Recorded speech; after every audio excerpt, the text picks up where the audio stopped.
4 വർഷങ്ങൾക്ക് മുമ്പ് ഇവിടെ കേരയിൽ വരുമെന്ന് പറഞ്ഞ് ഇവിടുത്തെ സാധാരണക്കാരായ ജനങ്ങളുടെ വീട്ടിനകത്ത് മഞ്ഞക്കുറ്റി ഇട്ടുകൊണ്ട് അവരെ ബുദ്ധിമുട്ട് അനുഭവിച്ചിരുന്ന ഒരു കാഴ്ചയാണ് നമുക്കിവിടെ കാണാൻ കഴിഞ്ഞത്. അതിൻ്റെ 4 വർഷം തികയുന്ന ഇന്നത്തെ ദിവസമാണ് അതിൻ്റെ ആ തുടക്കം എന്നാണോ ആ തുടക്കത്തെ ഓർമ്മിപ്പിക്കുന്ന ഒരു കാഴ്ചയാണ് കാണുന്നത്. ഇവിടെ ഇപ്പോൾ അടുത്ത ഇലക്ഷൻ വന്നു, ഇത്രയും ദിവസമായിട്ട് ആ കുറ്റി പുഴുകുകയോ അല്ലെങ്കിൽ അതവിടുന്ന് മാറ്റി അവർക്ക് ലോൺ എടുക്കാൻ പറ്റുന്നില്ല.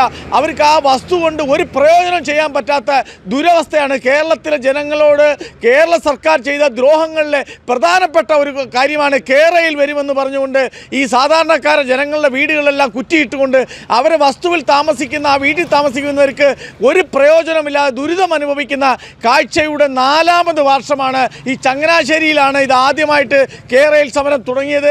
ആ സമരപ്പന്തൽ ഇതുവരെയും പൊളിച്ചു മാറ്റിയിട്ടില്ല. അത് ഇവിടുന്ന് ഈ കുറ്റി പുഴുതു മാറ്റിയതിന് ശേഷം അതിനൊരു ഓർഡർ വന്ന് ഇനി അത് നടപ്പിലാക്കത്തില്ല എന്ന് പറഞ്ഞെങ്കിൽ മാത്രമേ ആ വസ്തു കൊണ്ട് അവർക്ക് ഉപയോഗമുള്ളൂ. മാടപ്പള്ളിയിലെയും കേരളത്തിലെയും ജനങ്ങളെ മുഴുവൻ ദുരിതത്തിലാക്കുന്ന കേരയിൽ പദ്ധതി കേരള സർക്കാർ പ്രഖ്യാപിക്കുകയും ആ പദ്ധതി ഈ നാട്ടിലെ ജനങ്ങളെ അവരുടെ വീടുകൾ പൊളിച്ചു മാറ്റിയും അവരുടെ പറമ്പ് കയ്യേറിയും നടപ്പാക്കുമെന്ന് പ്രഖ്യാപിച്ചിട്ടുള്ള സർക്കാർ സമീപനത്തിനെതിരായി ഈ നാട്ടിലെ സാധാരണക്കാർ ആദ്യമായി സംഘടിച്ചുകൊണ്ട് തീവ്രമായ സമരത്തിന് രംഗത്ത് വന്ന സമയത്ത് അവരെ പോലീസിനെ കൊണ്ട് തല്ലിച്ചതയ്ക്കുകയും അവരെ കള്ളക്കേസുകളിൽപ്പെടുത്തുകയും ചെയ്തതിൻ്റെ ആ സമരത്തിൻ്റെ 4 വർഷം തികയുന്ന ദിവസമാണ് ഇന്ന്. അതിൻ്റെ വാർഷികമാണ് ഇവിടെ ആഘോഷിക്കുന്നത്. ഈ കുറ്റികൾ എടുത്തോണ്ട് പോയിട്ടുണ്ടോ അതോ ഇപ്പോഴും ആ വീടുകളിൽ കിടക്കുകയാണോ? ഇപ്പോഴും ഈ നാട്ടിലെ പലയിടത്തും ആ കുറ്റികൾ കിടക്കുന്നു. ആ കുറ്റികളെ സംബന്ധിച്ചിടത്തോളം അത് മാറ്റാതെ ഈ നാട്ടിലെ സാധാരണക്കാരന് വസ്തു വിൽക്കാൻ കുറ്റി പിഴുതാലും അല്ലെങ്കിൽ സ്വയം പിഴുത് മാറ്റാമെന്ന് വിചാരിച്ചാലും റെക്കോർഡുകളിൽ ഈ ഒരു സംവിധാനം കിടക്കുന്നിടത്തോളം കാലം ഈ പ്രഖ്യാപനം നിയമപരമായി തന്നെ പിൻവലിച്ചു എന്ന് സർക്കാർ ഉത്തരവിറക്കി ഗസറ്റ് പബ്ലിഷ് ചെയ്യുന്നതുവരെ ഇവിടുത്തെ വസ്തു വിൽക്കാനോ ഈ ആളുകൾക്ക് ലോൺ എടുക്കാനോ പോലും നിർവാഹമില്ലാത്ത ദുരവസ്ഥയാണ്. ഇപ്പം നിലവിലുള്ള MLA അന്ന് ഭരണപക്ഷത്തായിരുന്നോ? അന്നും ഇന്നും ഭരണപക്ഷത്ത് തന്നെയാണ് അദ്ദേഹം. കമ്മ്യൂണിസ്റ്റ് പാർട്ടിക്ക് ഒപ്പം നിന്നുകൊണ്ട് കേരളത്തിലെ ഈ നാട്ടിലെയും സാധാരണക്കാരെ ദ്രോഹിക്കുന്നതിന് മുൻപന്തിയിൽ നിൽക്കുകയാണ് അദ്ദേഹം. ഇപ്പോഴും അടുത്ത സ്ഥാനാർത്ഥിയായിട്ട് അദ്ദേഹത്തെ പ്രഖ്യാപിച്ചല്ലോ. തീർച്ചയായിട്ടും. അപ്പോൾ ഈ ജനങ്ങളോട് എന്താണ് ഇനി അദ്ദേഹം എന്ന് പറയുന്നത്, ഈ ദ്രോഹം ചെയ്തവരോട്?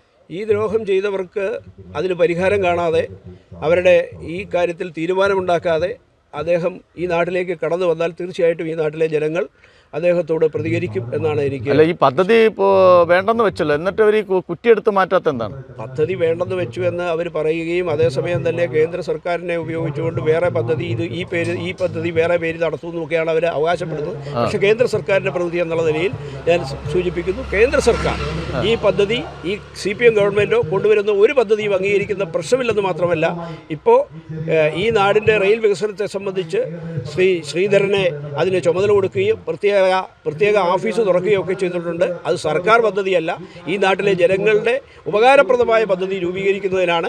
അതിന് അദ്ദേഹവുമായി സഹകരിക്കുന്ന ആളുകളുടെ അഭിപ്രായങ്ങളും നിർദ്ദേശങ്ങളും സ്വീകരിച്ചുകൊണ്ട് അദ്ദേഹമാണ് ഈ നാട്ടിലെ ഏത് പദ്ധതി ഇനി തുടർന്ന് വേണം എന്നുള്ള നിർദ്ദേശം. ഇപ്പോൾ വന്ദേ ഭാരത് വന്നതോടുകൂടി കേരളത്തിൽ ജനങ്ങൾക്ക് മനസ്സിലായല്ലോ ഈ എങ്ങനെയാണ് സ്പീഡിൽ പോകേണ്ടതും ആരെ ദ്രോഹിക്കാതെ പോകാൻ പറ്റുന്ന കാര്യം മനസ്സിലായി കാണുമല്ലോ. തീർച്ചയായിട്ടും കേരളത്തിൽ വന്ദേ ഭാരത് ട്രെയിനുകളുടെ കുത്തൊഴുക്ക് വന്നു. അതോടൊപ്പം തന്നെ ആധുനിക സംവിധാനങ്ങൾ റെയിൽവേ സ്റ്റേഷനുകളിൽ വന്നു. ഈ നിലയിൽ യാത്രാ സൗകര്യങ്ങളുടെ മെച്ചപ്പെട്ട സാഹചര്യങ്ങൾ ഇന്ന് കേരളത്തിലെ സാധാരണക്കാർക്ക് അനുഭവിക്കാനുള്ള അവസരമുണ്ടായി. എക്സ്പ്രസ് ട്രെയിനുകളടക്കം സാധാരണക്കാർക്ക് യാത്ര ചെയ്യാൻ പര്യാപ്തമായ രീതിയിൽ ചങ്ങനാശ്ശേരി പോലെയുള്ള റെയിൽവേ സ്റ്റേഷനുകളിൽ അതിനെല്ലാം സ്റ്റോപ്പ് അനുവദിച്ചു. അങ്ങനെ ഈ നാട്ടിലെ സാധാരണക്കാരുടെ യാത്രാ സൗകര്യത്തിൽ വളരെയേറെ വർധനവും മെച്ചം ഉണ്ടാക്കാൻ, അവർക്ക് ഉപകാരങ്ങൾ ഉണ്ടാക്കാൻ കേന്ദ്ര സർക്കാർ തയ്യാറായിട്ടുണ്ട്. എന്തൊക്കെ ബുദ്ധിമുട്ടുകളാണ് നിങ്ങൾ അനുഭവിച്ചത്? കേരയിൽ കല്ലിട്ട ഒരു വസ്തുവിൻ്റെ ഉടമസ്ഥനാണ് ഞാൻ. ഈ 4 വർഷമായിട്ട് ഞങ്ങളുടെ വസ്തു ഒരു പണയം വെക്കാനോ വിൽക്കാനോ സാധിക്കുന്നില്ല. അതായത് ഒരു കോണിൽ നിന്ന് മറ്റൊരു കോണിലേക്ക് പോവുകയാണ്. അതായത് 30 മീറ്റർ വീതിയിൽ അവർ കല്ലടിച്ച് വെച്ചേക്കുകയാണ്. ബാക്കി സ്ഥലം ബഫർ സോണായിട്ട് ഡെഡായി കിടക്കുകയാണ്. ഇവിടുത്തെ മെയിൻ കേസ് കേട്ട് വസ്തു കച്ചവടം നടക്കുന്നില്ലെന്നല്ല, ഇവിടുത്തെ ഒരു ചെറുക്കനെ ഒരു പെണ്ണ് പോലും കിട്ടാത്ത കാലഘട്ടമാണ്. ഈ 4 വർഷമായിട്ട് ഇവിടെ ഒരു ആമ്പിള്ളേരെ കല്യാണം നടന്നിട്ടില്ല. കാരണം കേരയിൽ എന്നു പറയുന്നത് ഏരിയ മുഴുവൻ ഇപ്പം കല്യാണ സംബന്ധമായ ആലോചന വരുമ്പോൾ കേരളയിലുള്ള മേഖലയാണോ പെണ്ണ് കിട്ടുന്നില്ല. അവൻ എന്നാ ഉദ്യോഗസ്ഥനായിക്കോട്ടെ, അവനൊരു വീട് കാണുമല്ലോ. പക്ഷെ പക്ഷേ അവന് ഒരു പെണ്ണ് പോലും കിട്ടാത്ത കാലാവസ്ഥയാണ് ഈ 4 വർഷമായിട്ട് സംഭവിച്ചുകൊണ്ടിരിക്കുന്നത്. കേരള എന്ന് പറയുന്നത് ഈ രാജ്യത്തെ ഭൂരിപക്ഷം ജനസമൂഹത്തിനും എതിരായിട്ടുള്ള ഒരു പദ്ധതിയാണ്. അത് തന്നെയല്ല, പാരിസ്ഥിതിക പ്രശ്നങ്ങൾ, ഇതിനു വേണ്ട മെറ്റീരിയൽസ്, ഇതുപോലെ ഇതിനു വേണ്ട സാമ്പത്തികം, ഇതൊക്കെ ഈ സാധാരണ ജനങ്ങൾക്ക് താങ്ങാവുന്നതിലും ഉപരിയാണ്. അത് തന്നെയല്ല, കേരയിൽ എന്ന് പറയുന്ന പദ്ധതി ഇപ്പോൾ നിലവിലുള്ള സംവിധാനങ്ങളും ആ സംവിധാനങ്ങൾ പരിഷ്കരിച്ചുകൊണ്ട് വേഗത കൂട്ടിയെടുക്കുക എന്നുള്ള ഒരു ഉത്തരവാദിത്തമാണ് ഗവൺമെന്റ് ഏറ്റെടുക്കേണ്ടത്. അതിന് പകരം വേറെ പാതകൾ ഉണ്ടാക്കിക്കൊണ്ട് ആയിരക്കണക്കിന് പാവപ്പെട്ട ജനവിഭാഗങ്ങളെ, ദരിദ്രരായിട്ട് ജനവിഭാഗങ്ങൾ അവരുടെ ജീവിതകാലം മുഴുവൻ സമ്പാദിച്ച സമ്പാദ്യം കൊണ്ട് ഓരോ വീടുകൾ കെട്ടിയുണ്ടാക്കുകയും ആ വീടുകൾ ഇടിച്ചു നിരത്തുകയും അവിടെ മഞ്ഞക്കുറ്റികൾ സ്ഥാപിക്കുകയും അവരെ അവിടെ നിന്ന് ഇറക്കി വിടുകയും പുനരധിവസിപ്പിക്കാൻ കഴിയാത്ത തരത്തിൽ ഉള്ള കാര്യങ്ങളാണ് ഈ കേരളയിൽ പ്രവർത്തനത്തിൽ കേരള സർക്കാർ ജനങ്ങളോട് ചെയ്തത് പ്രധാനപ്പെട്ട ഒരു ജനദ്രോഹ നടപടിയാണ്. ഏറ്റവും പ്രധാനപ്പെട്ട ജനദ്രോഹ നടപടിയാണ്.